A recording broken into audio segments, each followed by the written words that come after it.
Bonsoir à tous. Cinéma, télévision, théâtre, musique, écriture et même arts martiaux, aucune discipline ne lui résiste. Révélé au grand public dans le film L'Appât de Bertrand Tavernier, il a été pensionnaire de la Comédie Française, césarisé en 1999 comme meilleur espoir masculin, et il vient nous parler ce soir sur le plateau de Lumière Intérieure à la fois de son actualité mais aussi de sa vision de la vie. C'est Bruno Puzzolo que nous avons le plaisir de recevoir. Bonsoir Bruno. Bonsoir, merci de me recevoir. On est ravis de vous accueillir. Comment allez-vous? Est-ce que vous êtes bien installé? Et pas mal. Alors, oui, vous pouvez faire comme chez vous, il y a même un repose-pied. Voilà, installez-vous confortablement. Ce soir, on va parler ensemble de vos deux pièces du moment, parce qu'il y en a deux. La première, c'est 12 hommes en colère, et l'autre, c'est L'Hérital. Alors, je vous propose de commencer avec 12 hommes en colère, que j'ai eu le plaisir de venir voir très récemment, et c'est formidable. Ça se joue actuellement au Théâtre Hébertot. La mise en scène est signée Charles Torgman. Alors, c'est une pièce qu'on connaît un petit peu, parce que voilà, c'est une pièce de théâtre qui a été un film voilà, de Sidney Lumet, exactement. Mais pour celles et ceux qui ne connaissent pas le scénario, est-ce que vous pouvez nous le raconter?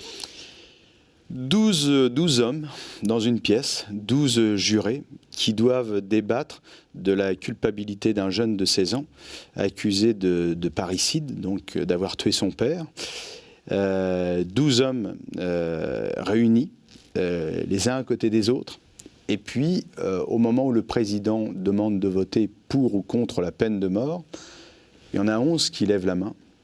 Et puis, il y a le juré numéro 8 qui, lui, ne lève pas la main. C'est donc vous, le juré numéro 8. C'est donc moi. Et lui ne dit pas qu'il est innocent, mais il dit, j'ai un doute légitime.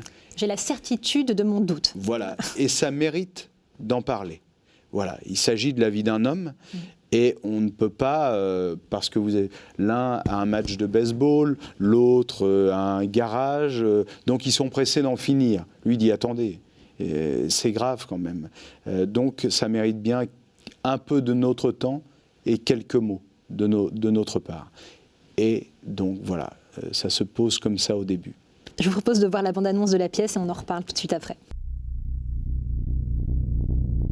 Messieurs, asseyez-vous tous. Vous savez tous ici qu'il s'agit d'une inculpation de meurtre qualifié. Si nous reconnaissons l'accusé coupable, nous l'enverrons à la chaise électrique. Vous êtes libre de débattre comme vous l'entendez. Je vous interdis, non, on est une grande gueule. À quoi je l'ai pas tué? Ceux qui votent coupable, lèvent la main.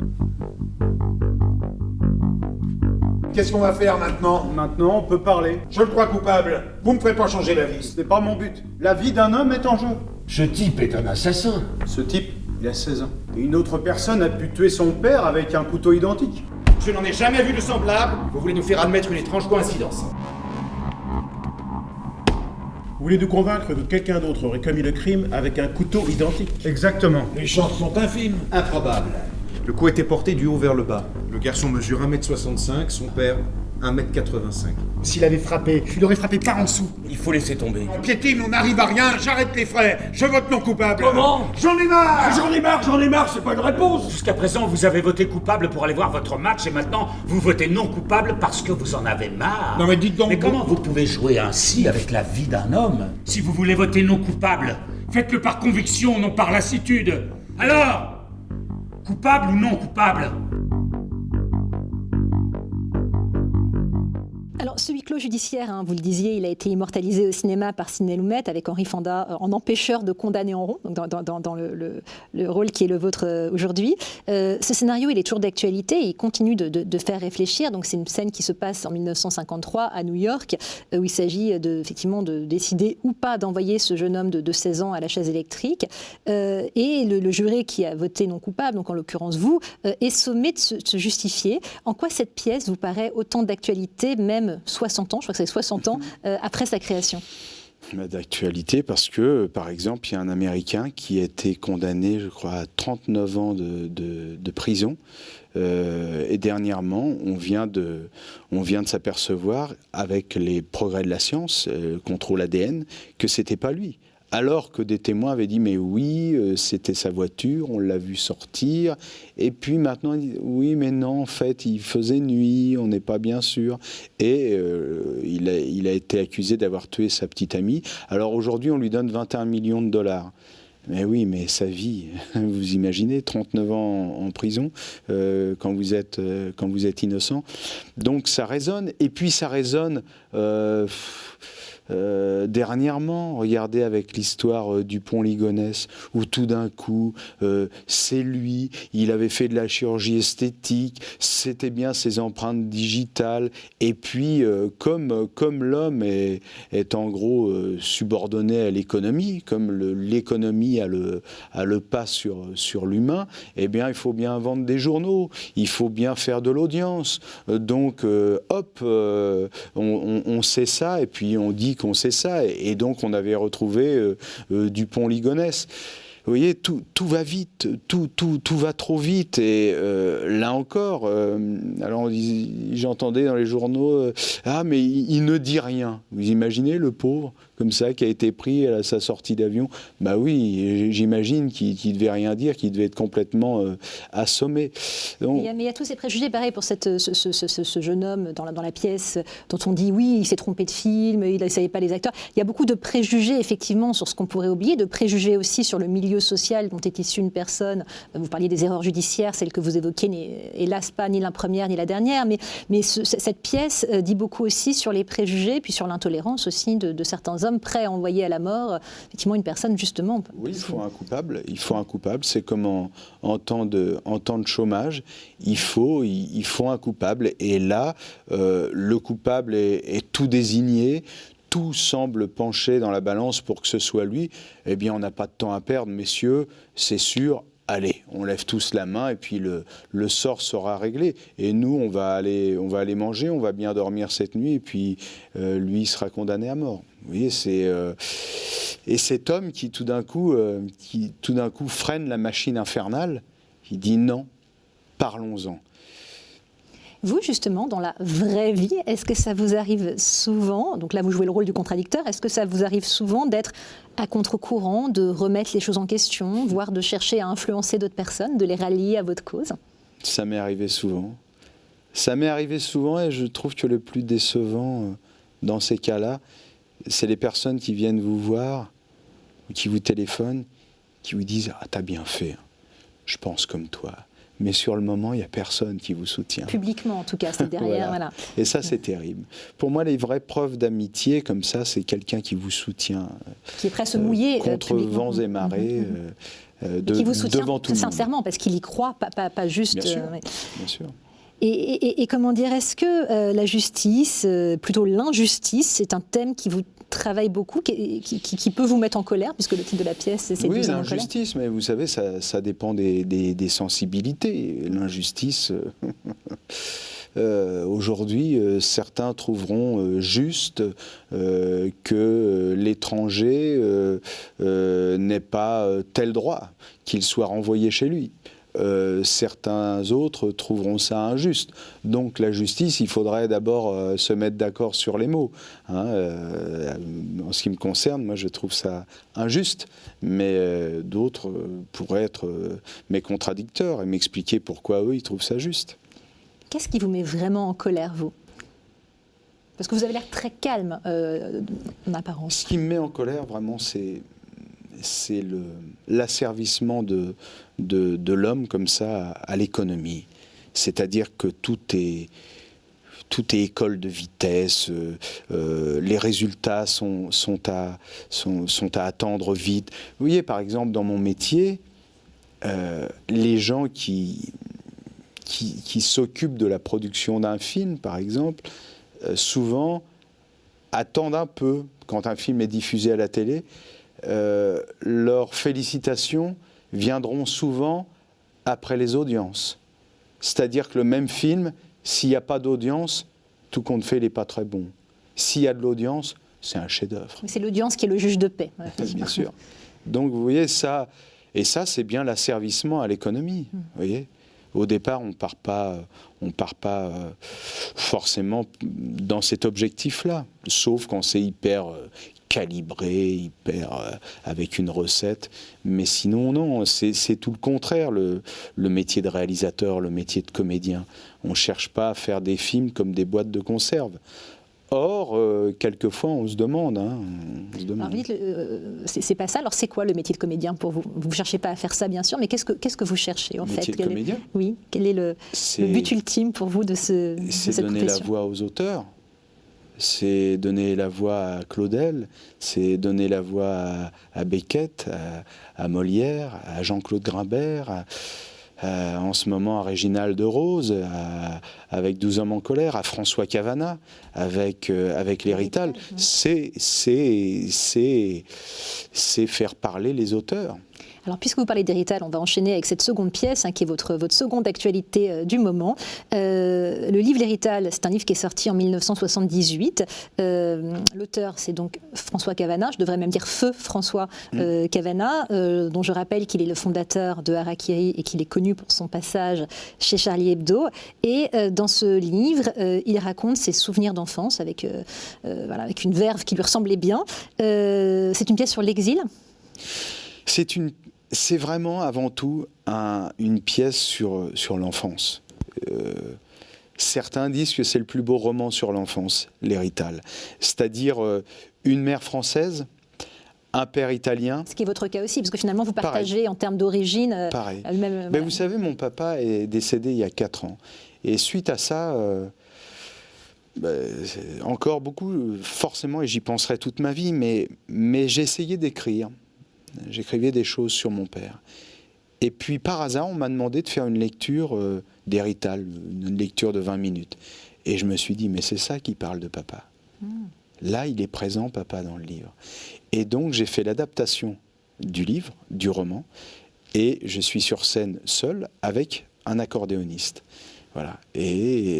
Mais oui, c'est quelque chose sur l'enfance. Dans la pièce, on voit une foule de personnages. Il y a la boulangère, il y a la mère, il y a le père, il y a François Cavana, il y a les copains. C'est avant tout la relation d'un petit garçon avec son père, avec sa mère, qui décrit très bien quand il met sa main dans la main de son père, les mains usées de son père, un peu dures, usées par le ciment. Vous voyez, toutes ces petites choses-là qui sont très, très sensibles. Par exemple, Cavana, quand il parle de son père, il dit « Papa, pour donner à manger au chien, il lui faisait pas faire le beau. Papa, il préparait la table au chien. Il développait le papier de journal, il lui présentait les os comme s'il mettait la table au chien. Il lui faisait pas faire le cirque. Vous voyez, c'est toutes ces petites choses-là chez Cavana qui sont très, très sensibles et les gens sont vraiment très touchés, quoi qu'ils soient italiens ou qu'ils soient français ou finlandais, peu importe l'origine, mais c'est ce rapport à l'enfance. On sent que ça vous a fait du bien, finalement, cette pièce, comme si ça vous avait permis, effectivement, de vous interroger. Vous n'aviez certainement pas attendu la pièce pour ça, mais en tout cas, de continuer à questionner vos racines. Oui, puis c'est un rendez-vous avec mon père. Oui, les racines, parce que vous savez, moi, j'ai, comme le père de Cavana, qui s'appelait Luigi, qui se faisait appeler Louis en France, mon père s'appelait Giovanni, et il se faisait appeler Jean. D'ailleurs, c'est très étonnant, je rebondis sur ce que vous dites, parce que vous avez donc ces racines italiennes et vous avez une prononciation de l'italien qui est parfaite, et pourtant, j'ai cru comprendre, arrêtez-moi si je me trompe, que vous ne parliez pas italien précisément parce que votre père, par souci de volonté d'intégration un peu jusqu'au boutiste, souhaitait que vous parliez français à la maison. Oui, comme le père de Cavana, c'est-à-dire que, encore aujourd'hui, sur la tombe de mon père, c'est marqué Jean. C'est pas marqué Giovanni. Et à la maison, il parlait jamais de racisme, papa. C'est-à-dire que j'ai su ensuite qu'il avait eu des problèmes, mais lui ne nous en parlait jamais. Il nous disait toujours non, je me suis bien intégré, il n'y a jamais eu de problème. Tout comme le père de Cavana. C'était se fondre absolument dans la société française, quoi. Et voilà, c'était une vraie réussite, puisque vous avez percé comme comédien. Vous avez été pensionnaire, je le disais tout au début, pensionnaire de la Comédie Française de 1990 à 2002. Et puis, entre la légendaire institution et vous-même, ça n'a pas toujours été, comme dirait le titre du film, un long fleuve tranquille, même si de l'eau a coulé sous les ponts depuis, parce que ça fait 17 ans. Je souhaite en parler parce que ça fait un peu écho à la pièce 12 hommes en colère. Vous êtes connu, et c'est une bonne chose d'ailleurs, pour dire ce que vous pensez, dire ce que vous avez sur le cœur. Comment vous avez surmonté cette épreuve ?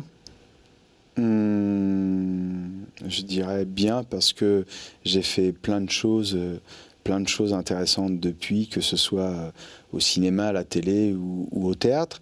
Mais sur le moment, mal, très mal.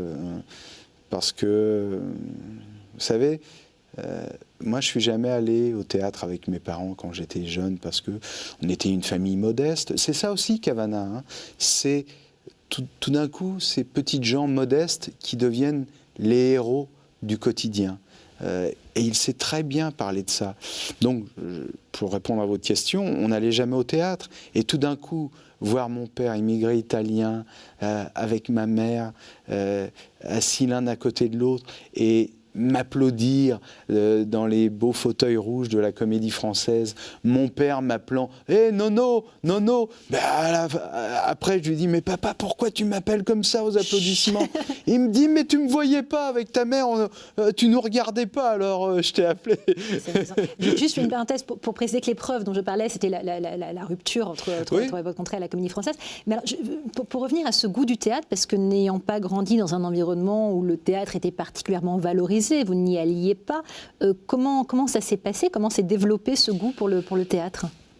Tout d'abord, je finis avec la Comédie Française pour vous dire qu'aujourd'hui, il m'en reste que du bon. Que les bons rôles que j'ai faits, que les belles rencontres comme Roland Bertin, Catherine Niégel. Voilà. J'ai commencé à avoir goût au théâtre parce que j'ai un frère qui est instituteur, qui fait d'ailleurs la mise en scène des Rital, Cavana, qui a joué au théâtre, faisait du théâtre amateur, et pour la première fois, je suis allé au théâtre avec mes parents pour voir mon frère. Et je me suis dit, mais... Vous aviez quel âge ? J'avais 16, 17 ans. C'est tard quand même. Oui. J'étais allé avec l'école avant, mais jamais avec mes parents. Et très rarement au cinéma aussi. Et donc, je me suis dit, mais il y a des gens qui en font leur métier. Ça a été une révélation, ce soir-là ? Oui. Ouais. Surtout qu'après, mon frère m'a demandé de faire un petit rôle dans une pièce. Là, il leur manquait un jeune garçon, donc j'ai fait le rôle. Et oui, je me suis senti bien sur le plateau avec tout ce que ça inclut, c'est-à-dire l'adrénaline avant, le trac, la peur, et puis après, cette joie d'avoir participé à quelque chose. Vous savez, c'est ça le théâtre. Quand je vais jouer ce soir, après la pièce, j'aurai une montée d'adrénaline comme ça, j'aurais l'impression, vraiment la sensation d'avoir fait quelque chose pour le monde, d'avoir fait un acte. D'avoir apporté votre pierre à l'édifice. Oui, d'avoir parlé avec les gens qui étaient là, dans la salle, en leur disant « Et vous alors, si ça vous arrivait hein ?» Qu'auriez-vous fait en 17 à Leidenstadt ? Voilà, comme dirait. Alors, vous avez cité tout à l'heure plusieurs auteurs, que ce soit Beckett, Molière, Claudel, et j'oublie ceux que vous avez cités. Est-ce qu'il y a justement un auteur ou un rôle qui vous a particulièrement marqué ? Parce que vous avez quand même un palmarès important. J'avais compté, j'ai plus les chiffres en tête, mais entre les courts et les longs métrages, on en est à une quarantaine, au moins 20-30 films pour la télé, plus évidemment tous les rôles au théâtre. Est-ce qu'il y a un rôle ou un réalisateur ou un metteur en scène ou un auteur de pièces de théâtre qui vraiment vous marque tout particulièrement ? Oui, il y en a eu beaucoup. Au théâtre, il y a eu Georges Dandin, mis à la Comédie Française, dans une mise en scène de Catherine Niégel, par exemple. Il y a eu Long Voyage du jour à la nuit, mis en scène par Alain Françon. Il y a eu un rôle comme ça, sorti de la Comédie Française, que j'ai fait, qui s'appelait Ruzzante, à la Comédie de Saint-Étienne. Camus aussi. Camus a été très important. Caligula, j'ai joué Caligula. Et ça a vraiment été quelque chose qui m'a beaucoup marqué. En attendant Godot, avec mon maître de théâtre, Philippe Adrien, que j'avais joué à la Cartoucherie. Ça, c'est des souvenirs forts. Et puis, en ce moment, c'est 12 hommes en colère, dans l'adaptation de Francis Lombraille. Et puis cette pièce complètement à part, Les Rital, de Cavana parce que quand je vais jouer Cavana, c'est un rendez-vous avec papa, quoi. C'est un rendez-vous avec mon père. Il y a une dimension, ça vous touche particulièrement personnellement. Et les autres rôles que vous avez joués, alors même s'ils vous touchent moins directement personnellement, parce que c'est pas ce rendez-vous avec votre père, mais néanmoins, est-ce que ça vous a permis d'apprendre des choses sur vous ? Qu'est-ce que vous avez appris au fil des rôles ? Est-ce que ça vous a permis, vous à titre personnel, de grandir ? Oui, par exemple, je joue Caligula. Je joue Caligula et la fille, Catherine Camus, la fille de Albert Camus, vient voir la pièce, qu'elle aime beaucoup. Ensuite, avec une journaliste, on a un entretien. Et c'était plutôt une ambiance à la rigolade. Je vais donc à Lourmarin, chez elle, où elle est encore dans la maison, elle a vécu petite avec Albert Camus et sa maman. Et puis, à un moment, on se dit, c'était le jour de mon anniversaire, je me rappelle, elle avait fait un gâteau et tout. Puis à un moment, la journaliste dit, bon, faut quand même qu'on parle de la pièce, parce qu'on a un avion et tout. Et Catherine Camus me dit, ce que j'ai beaucoup aimé au début de la pièce, c'est que tu arrives en scène un peu comme un autiste. Il y a du silence, tu parles pas. Elle me dit, pourquoi ? Et alors là, je fonds en larmes. Et je m'étonne moi-même. Et en fait, Caligula, au début, vient d'enterrer sa petite sœur. Et mes parents ont perdu une petite fille, mais qui est née des années avant moi. À la naissance, elle est morte. Je ne l'avais jamais connue, moi. Mais j'ai compris que inconsciemment, ma petite sœur, que j'avais jamais connue, revenait faire un tour au début de Caligula. Et j'en avais jamais été ému dans ma vie de tous les jours. J'en étais ému quand je voyais que ça faisait de la peine à mes parents, mais moi, ça ne me touchait pas. Et là, sur scène, elle revenait me toucher de plein fouet, ma petite sœur. Donc vous voyez, c'est des choses qui viennent vous traverser comme ça, que vous n'attendez pas. C'est très touchant et ça donne envie de redécouvrir Caligula et de découvrir, pour ceux qui ne l'ont pas encore découvert, 12 hommes en colère, Théâtre Hébertot et l'Hérital, qui est donc à l'affiche à Paris, puis après en tournée. Alors là, on est en tournée avec l'Hérital. C'est ça. Et puis du 16 janvier au 26 avril, ça sera joué à Paris, à la Seine parisienne, rue Richer, collé aux Folies Bergères. C'est un nouveau théâtre qui est magnifique. Et donc, tous les soirs, je serai là du jeudi au dimanche. À vos agendas. Donc, ce que je vous propose, c'est à présent, pendant que chacun saisit son agenda pour noter les dates des représentations, d'enchaîner sur la seconde partie de cette émission. Une partie qui peut sembler un peu atypique de prime abord, puisque je vais vous laisser seul, pas complètement, puisque vous allez continuer de m'entendre, et on se retrouve dans quelques instants. Suspense. À tout de suite. À tout de suite.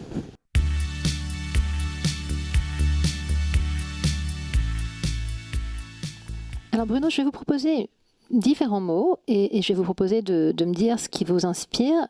Si on commençait avec un mot que vous avez déjà abordé un petit peu depuis le début de cette émission, c'est enfance.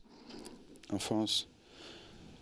Si je pouvais revenir à l'enfance, j'irais tout de suite. Qui disait « Oh, je sais bien ce qu'a de vain ce retour vers le passé. Certes, ma vie est déjà pleine de morts, mais le plus mort des morts est le petit garçon que je fus. Et pourtant, l'heure venue, c'est lui qui reprendra sa place à la tête de ma vie. Tout compte fait, je crois que l'enfance revient toujours à la fin. Moi, je regrette ce temps. J'aimerais y retourner.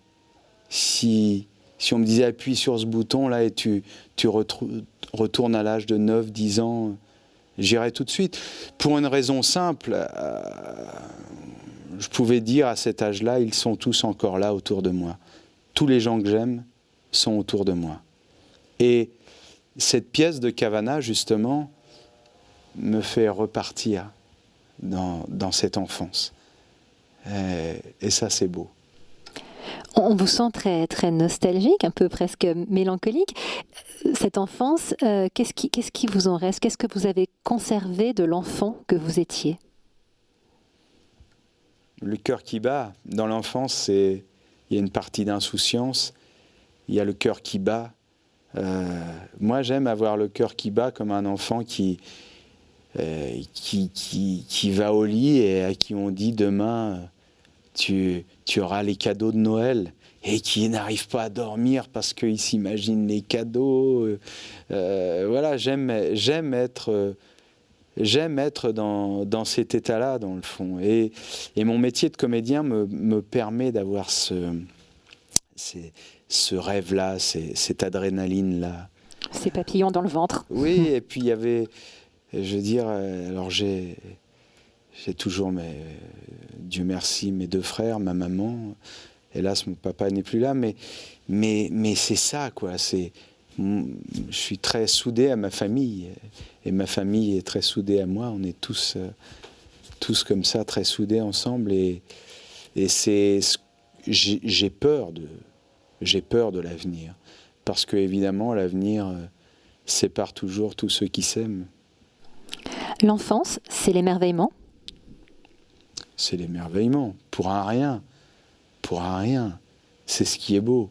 Après, on devient un peu blasé. L'enfance, c'est le cœur qui bat en permanence. C'est les yeux écarquillés. C'est l'espoir. C'est l'espoir. Ensuite, l'espoir est remplacé par la crainte. Mais l'espoir, quand on est enfant, c'est énorme. On veut même vieillir plus vite, on veut avoir la mobilette à l'époque, maintenant c'est le scooter, mais on rêve de liberté. Et puis le sport, moi je me souviens quand j'étais enfant, le fait de partir au foot comme ça, jouer au foot, et d'entendre la voix de mon père qui m'encourageait sur la touche. Je crois que j'ai déjà vécu le meilleur de ma vie, en fait. Alors, je sais bien, c'est pas à la mode de dire ces choses-là. Dès que vous êtes vous avez un peu de mélancolie, un peu de nostalgie, on vous dit « Mais ça va, oui, t'es sûr, t'es pas en dépression ?» Non, ce sont des beaux états. C'est agréable aussi.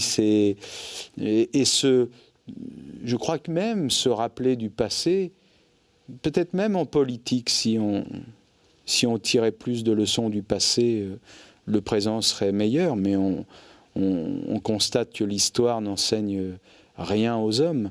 Donc on devrait de temps en temps avoir ce retour comme ça sur le passé. Aujourd'hui, qu'est-ce qui vous émerveille encore ?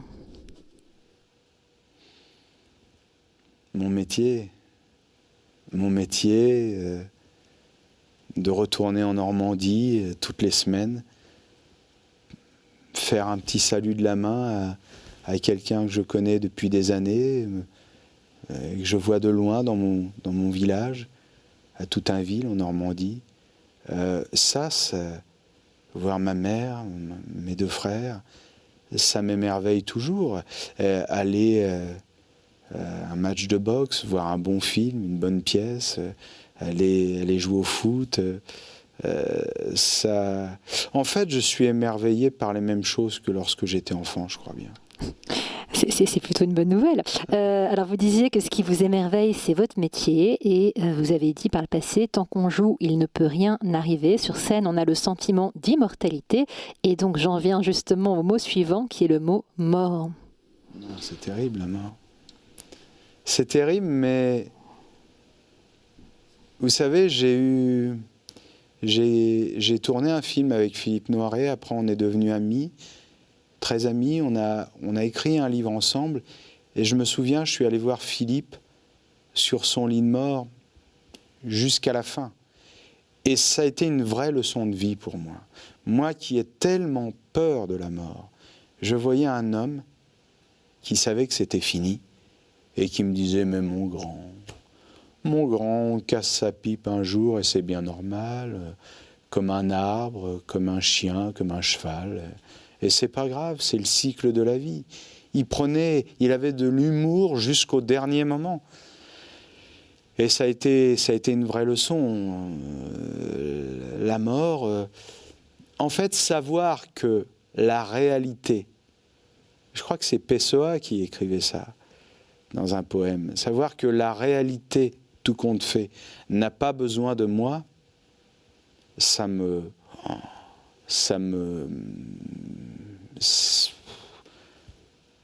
Vous voyez, il n'y a pas de mots. Vous parliez de votre peur de la mort. Est-il vrai que quand vous étiez petit, vous alliez dans la chambre de vos parents pour vérifier qu'ils étaient encore vivants? Oui, pour voir s'ils respiraient encore. Ah ouais, ça c'était... comme mon père, surtout mon père était plus âgé que le papa des autres, alors ces choses bêtes que l'on a quand on est jeune, j'avais un peu honte qu'ils viennent me chercher à l'école, qu'ils m'emmènent à l'école, parce que je me disais, l'âge de papa va se voir sur son visage. Et donc j'étais affolé, je me disais, il va aussi mourir plus vite que les autres papas. Et la nuit, oui, j'allais voir si mes parents respiraient encore. Vous avez écrit une chanson pour Johnny Hallyday après une conversation avec lui. Ça s'intitule « Ma vie » et les paroles sont les suivantes. « Je sais bien que les années passent, les gens me parlent du passé. Je sens bien que le temps me chasse, c'est difficile à supporter. Le temps qui passe, ça vous fait peur ?» Oui, d'ailleurs c'était suite à un dîner avec Johnny, on n'était que tous les deux. Et puis... on ne parlait pas de choses très gaies dans ce dîner. Et puis, quand on s'est quitté, il m'a dit j'aimerais bien une chanson qui parlerait de notre conversation.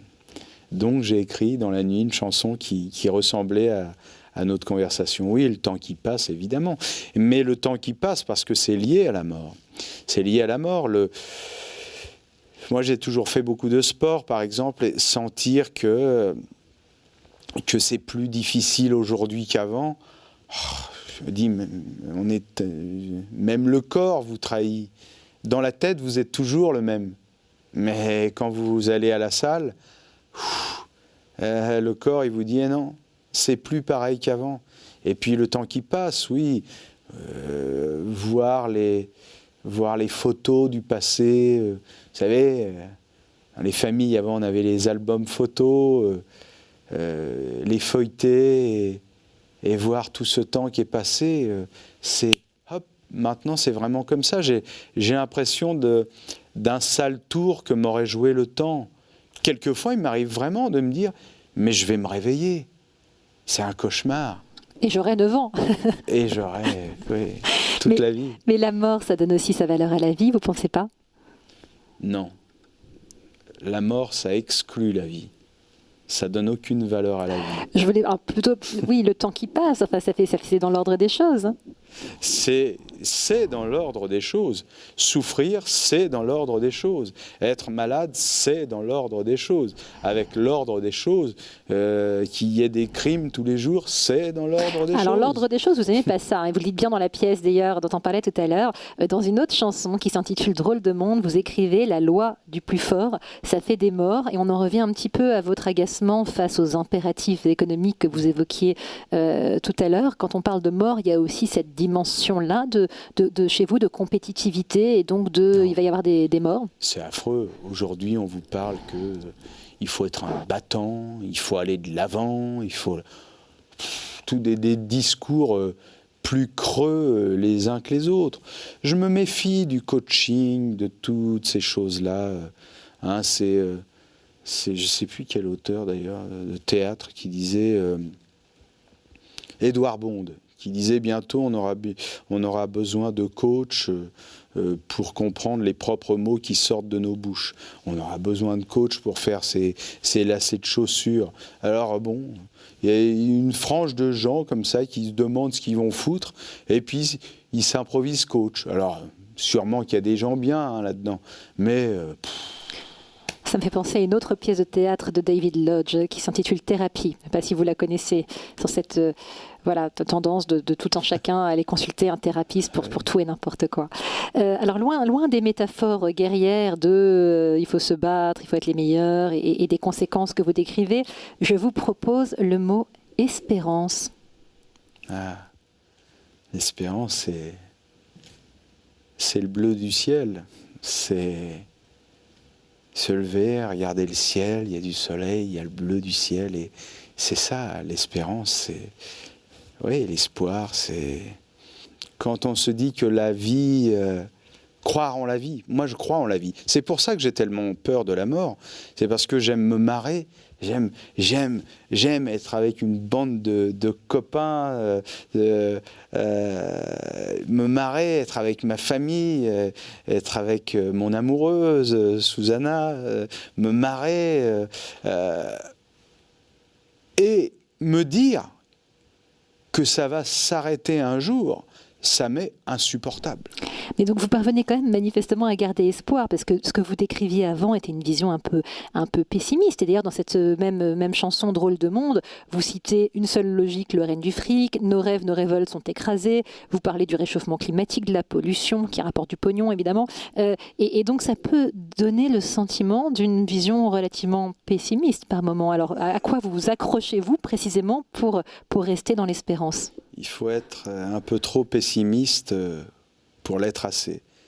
Godard, quand je tournais avec lui, encore un grand souvenir de réalisateurs qu'on n'a pas évoqué tout à l'heure, Tavernier, Jean-Luc Godard, c'était des expériences incroyables dans ma vie. Olivier Perret, Serge Laloux. Alors Godard, oui, je dis Godard parce qu'il me disait une chose très vraie. Il me disait, soyons pessimistes en idée, optimistes en action. Vous faites bien l'accent suisse, en tout cas. C'est comme ça, voilà. Ouais, c'est ça. Il ne faut pas que ça arrête. C'est comme le trac au théâtre. Il y a le bon trac et le mauvais trac. Le mauvais trac, c'est celui qui va complètement vous ankyloser, qui va vous empêcher de jouer. Et le bon trac, c'est celui qui va vous motiver, qui va vous dire vivement que j'y sois. Vivement que je savoure ce texte, que j'en parle aux gens dans le public.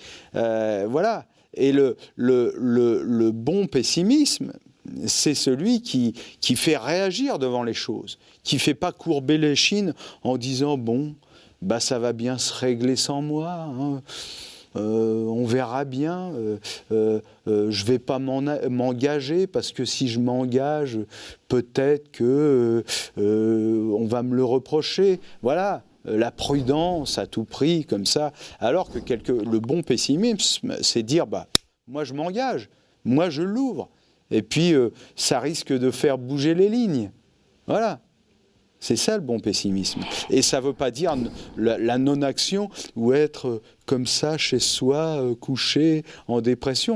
Moi, je ne suis pas en dépression. J'aime la vie. Vous n'avez pas l'air, effectivement. Je voulais rebondir sur la notion d'engagement. Et je voulais faire le lien avec votre propre engagement au profit d'une association humanitaire, si j'ai bien compris, qui protège et qui réhabilite des jeunes filles des Philippines victimes de maltraitance. Je ne sais pas si c'est quelque chose qui est encore à l'ordre du jour.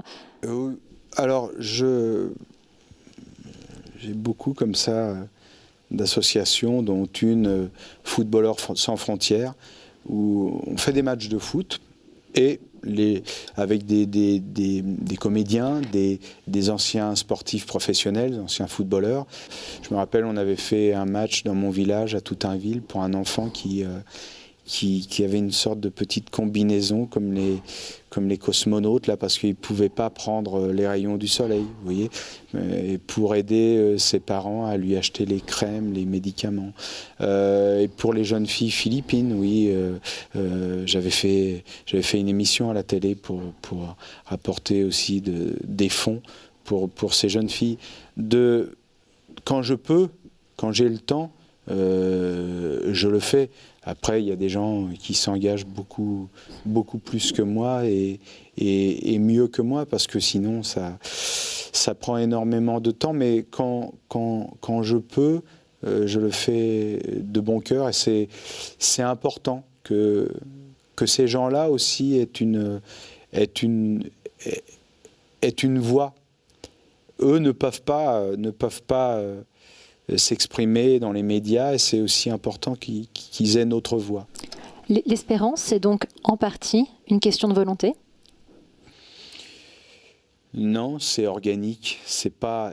Quand la volonté s'en mêle, c'est déjà trop volontaire. Hein. C'est comme les gens qui disent « Allez, faut prendre le taureau par les cornes, allez, il faut se remuer. Vous avez un coup d'adrénaline comme ça, mais ça ne dure pas longtemps.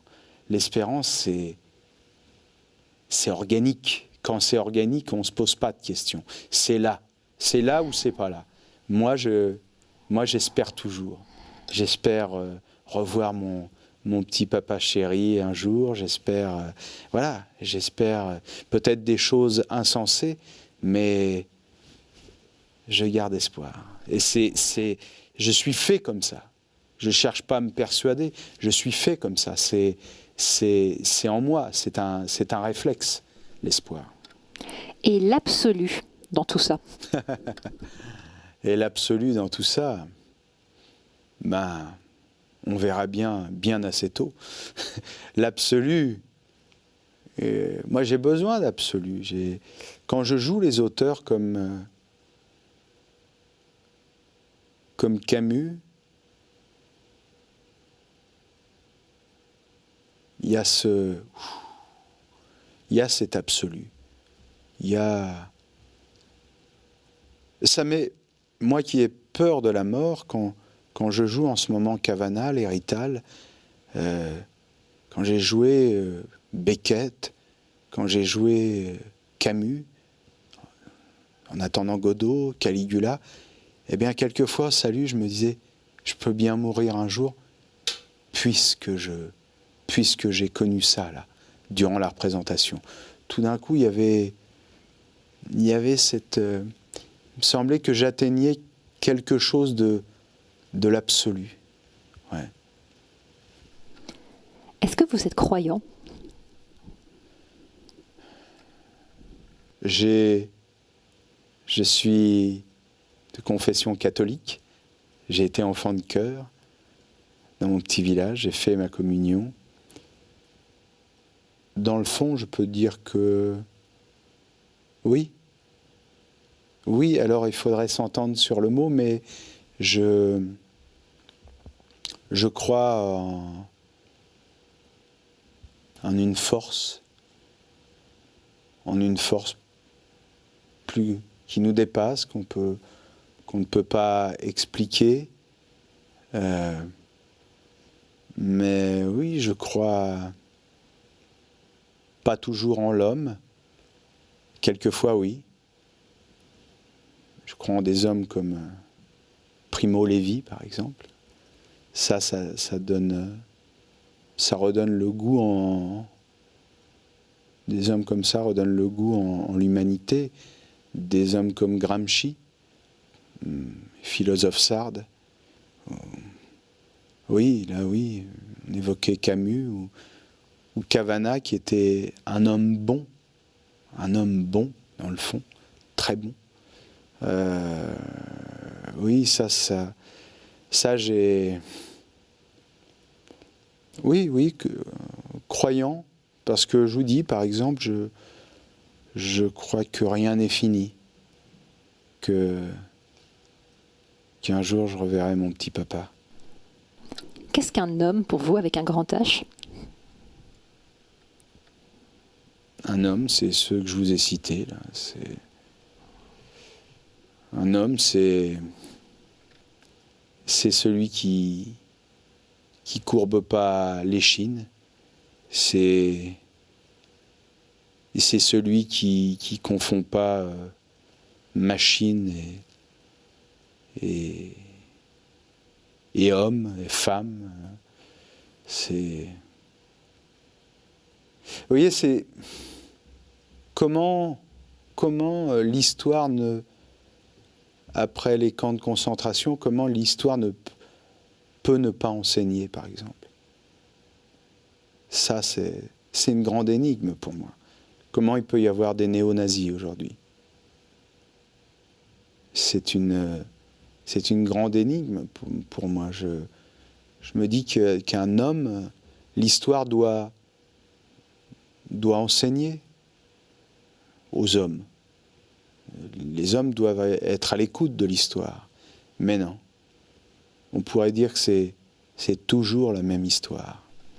qui se répète hélas trop souvent. Effectivement, elle devrait pouvoir d'avancer. Alors nous, dans une totale moindre échelle, évidemment, et à notre niveau, on va avancer également dans cette émission. Et je vais vous rejoindre dans quelques instants. Merci en tout cas, Bruno, d'avoir joué le jeu. À tout de suite.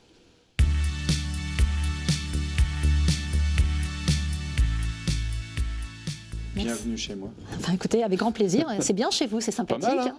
Des bougies, la lumière. Comment s'est passée pour vous cette expérience, dont j'imagine qu'elle est un peu peut-être inédite, non? Ben oui, très bien, parce que c'est toujours bien quand on a le temps.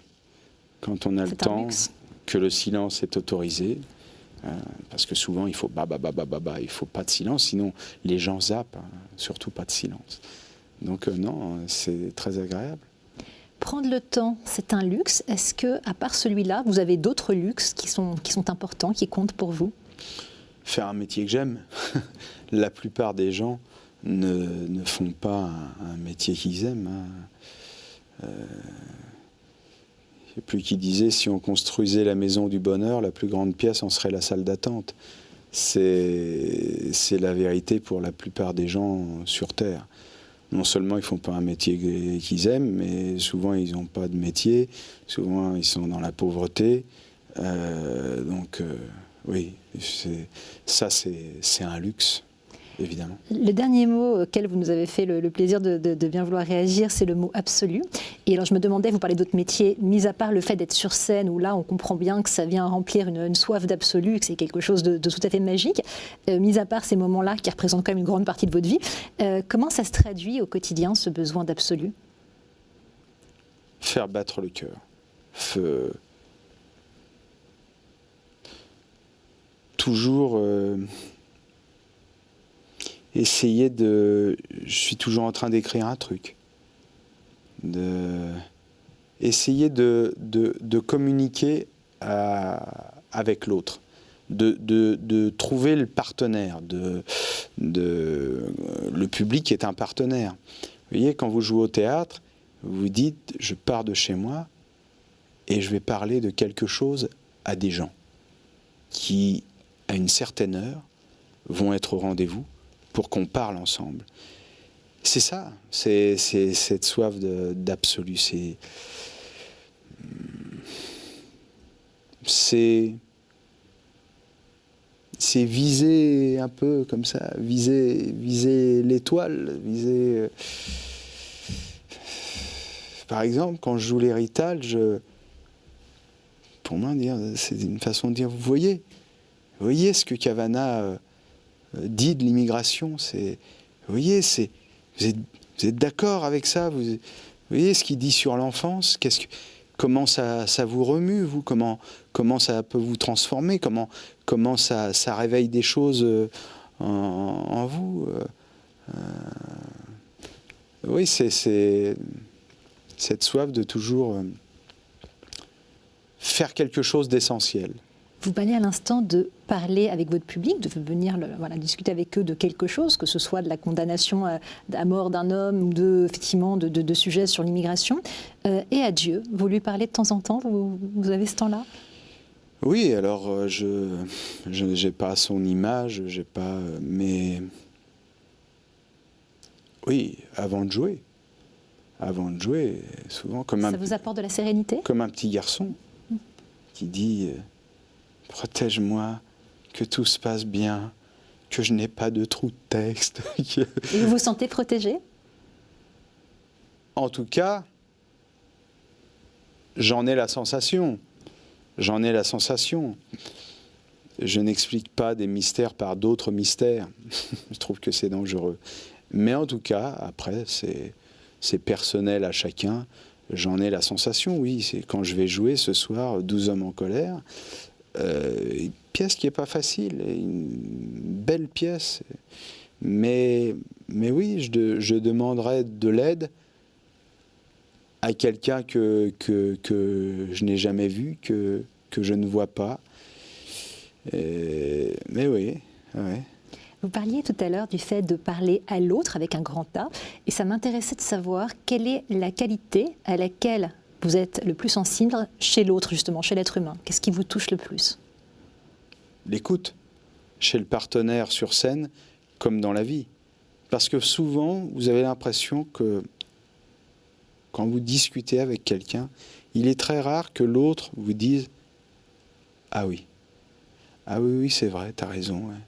Ah tiens, j'avais pas vu ça comme ça. » Je trouve que vouloir à tout prix avoir raison, c'est vulgaire. C'est la marque d'une grande vulgarité. Alors que lorsqu'on est prêt à s'écouter, à peut-être changer de position, alors là c'est fantastique. On parlait de la plus grande qualité chez l'autre. Votre plus grande qualité à vous, ce serait quoi ?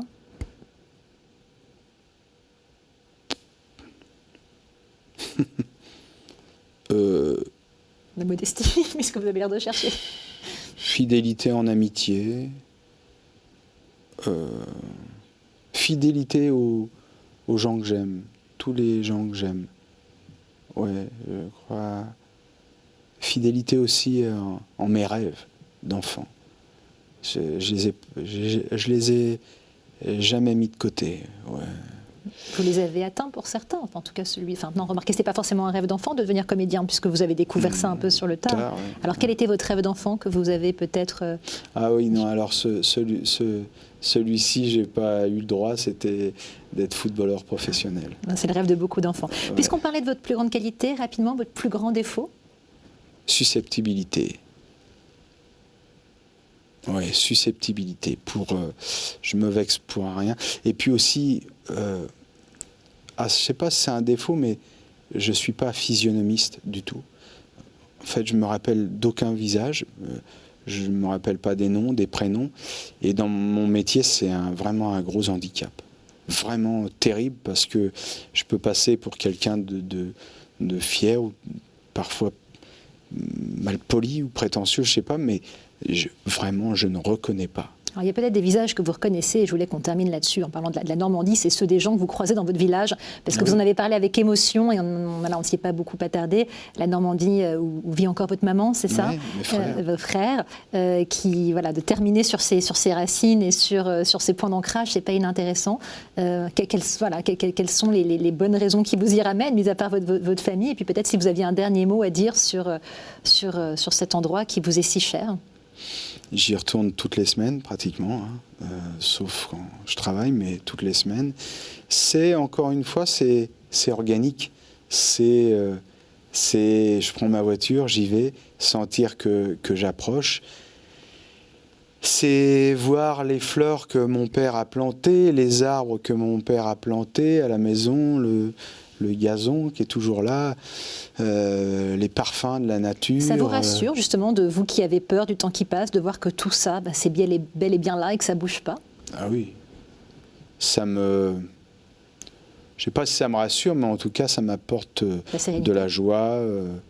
J'ai horreur si ma petite maman, elle change quelque chose dans la maison de place. Je lui dis, mais pourquoi t'as changé cette place? C'était bien avant. Vous avez perdu vos repères, du coup, vous êtes déstabilisé. Ah ouais, pour rien.